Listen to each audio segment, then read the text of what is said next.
Before I begin, I just wanted to say that I'm planning on I've actually got a set date to move out to my own apartment in a couple months, so I'm going to be shutting down inside the box stuff.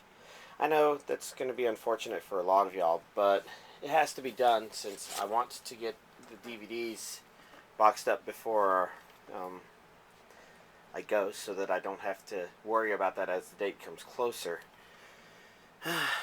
We begin actual Inside the Box with Best Student Council. This is a very strange one. I remember first watching it and not thinking much about it. I mean, I didn't watch all of it then. I was downloading it as it aired because I was downloading back then. And it was a strange premise of the girl with the puppet on her hand, and everybody else in the show is pretty weird. But watching it again after once it came out on DVD, I actually realized it was pretty neat.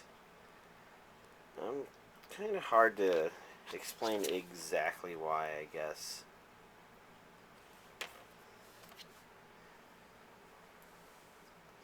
Especially since I don't remember the details of what happened later on. Oh well. I can worry about that later. Instead, let's go on to the next series. I'm going to go ahead and show Yu Yu Hakusho again, as requested. This is the old, what were the dates again? 2007 to 2008 Funimation release. They come in 2 discs with 7 episodes each versions. Which I think definitely means this was a different version of the one Funimation had previously released on a bunch of individual DVDs. But there has since been another release of it on DVD that's half the things. This one goes all the way up to 8 volumes. Whereas the season set goes up to 4, I believe. And that's possibly not just moving the discs around, because that could have actually been related to the Blu-ray update, because the newer Funimation DVDs look like these. Same thing, the complete first season.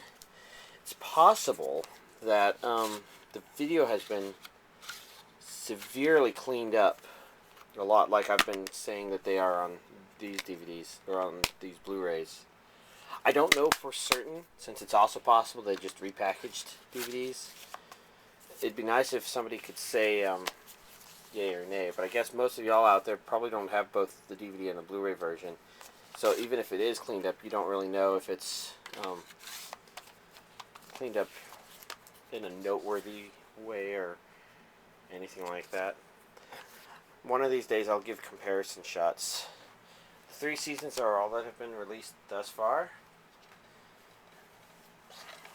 And then finally, I believe this should be both movies. If I'm not mistaken, this is the first movie. It's confusing because it kind of shares the case with this movie as well.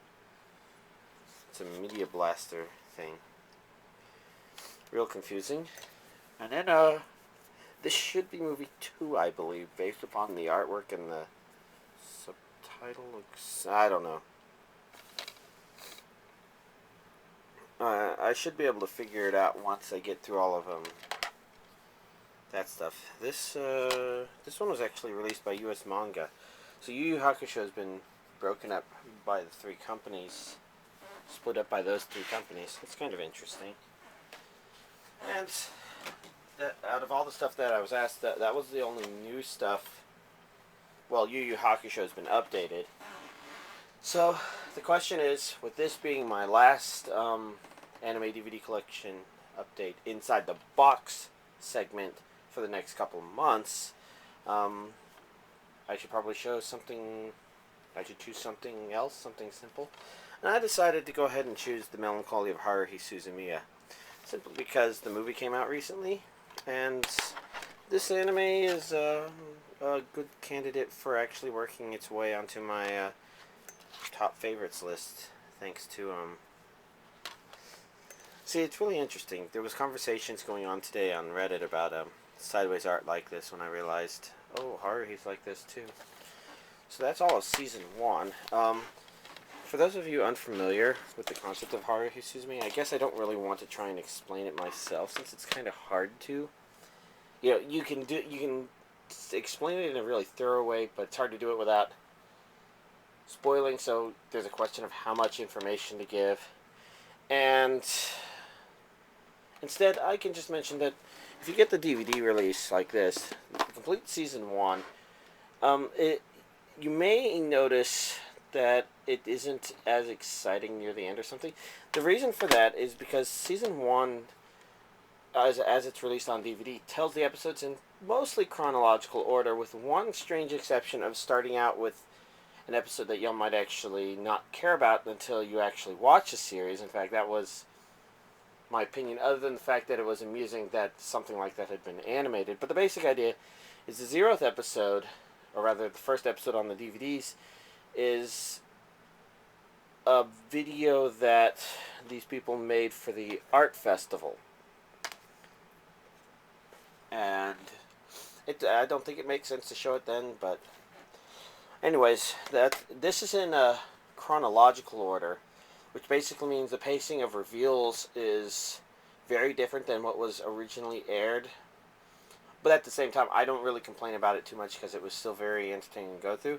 The second season may confuse people, though, because this has new episodes in it, but they are not... The episodes on here are in chronological order relative to each other, but they... Oh, this is a CD with music on it. Huh. I might have to decide if I want to rip it. Basically, the episodes of this take place during the first season. The very last chronological episode in the episodes between both seasons is the last episode on the 4th DVD here.